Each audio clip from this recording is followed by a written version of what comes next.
Yesterday courier private limited. Domestic international cargo உங்கள் இல்லம் தேடி வந்து கொரியர் புக்கிங் டெலிவரி செய்து தரப்படும். இன்றைய தலைப்புச் செய்திகள். கரூர் துயர சம்பவத்தில் உயிரிழந்தவர்களின் குடும்பத்தினர் சிந்திய கண்ணீரும் துக்கம் நிறைந்த அழுகுரலும் நெஞ்சில் இருந்து அகலவில்லை. முதலமைச்சர் மு.க. ஸ்டாலின் வேதனை. கரூர் துயர சம்பவத்தில் பாதிக்கப்பட்ட குடும்பங்களுக்கு துணை முதலமைச்சர் உதயநிதி ஸ்டாலின் நேரில் ஆறுதல். காவல்துறை உரிய பாதுகாப்பு அளித்ததாக பேட்டி.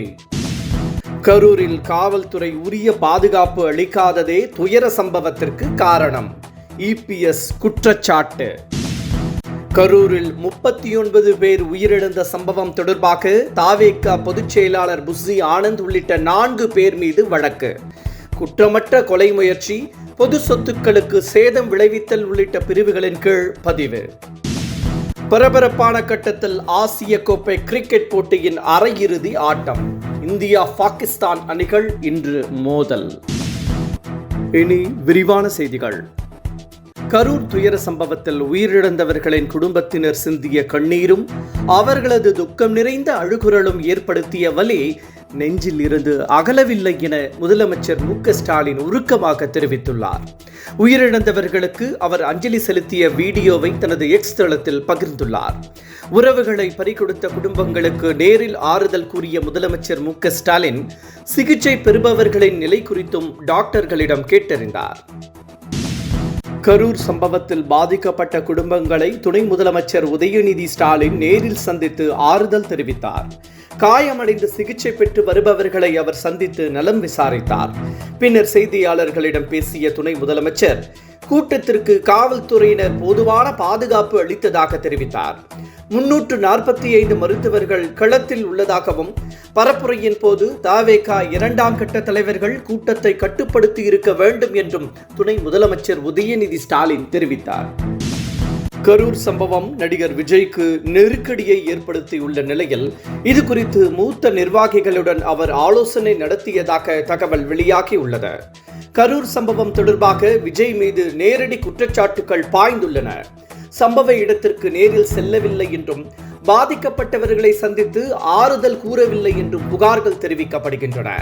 இதனை சரி செய்ய விஜய் ஆலோசனை நடத்தியதாகவும் மேலும் சட்ட பிரச்சனைகள் ஏற்படும் பட்சத்தில் அதிலிருந்து தப்புவது குறித்தும் விவாதித்ததாக கூறப்படுகிறது. இதனிடையே பிரச்சாரத்தை ஒத்திவைப்பது குறித்தும் தற்போது ஆலோசனை நடத்தி வருவதாகவும் சொல்லப்படுகிறது. கரூர் சம்பவத்தில் உயிரிழந்தவர்களுக்கு நடிகர் விஜய் இரங்கல் தெரிவித்துள்ளார். இதயம் நொறுங்கி கிடக்கிறேன் எனவும் அவர் வேதனைப்பட தெரிவித்துள்ளார். கரூர் சம்பவம் நேற்று நடைபெற்ற நிலையில் விஜயோ அக்கட்சியின் 2ஆம் கட்ட தலைவர்களோ இதுவரை கருத்து எதுவும் தெரிவிக்காமல் இருந்த நிலையில் விஜய் தனது எக்ஸ் தளத்தில் இரங்கல் தெரிவித்திருப்பது குறிப்பிடத்தக்கது.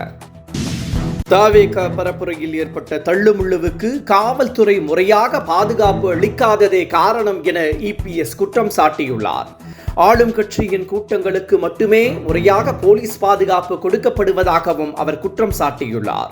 விஜய் நடத்திய மற்ற கூட்டங்களை பார்த்து அதற்கு ஏற்றாற்போல் போலீசார் நடவடிக்கை எடுத்திருந்தால் இது போன்ற துயரத்தை தடுத்திருக்கலாம் என்றும் அவர் குறிப்பிட்டுள்ளார். மேலும் காவல்துறை சரியாக பாதுகாப்பு அளிக்கவில்லை என்றும் அவர் கூறியுள்ளார்.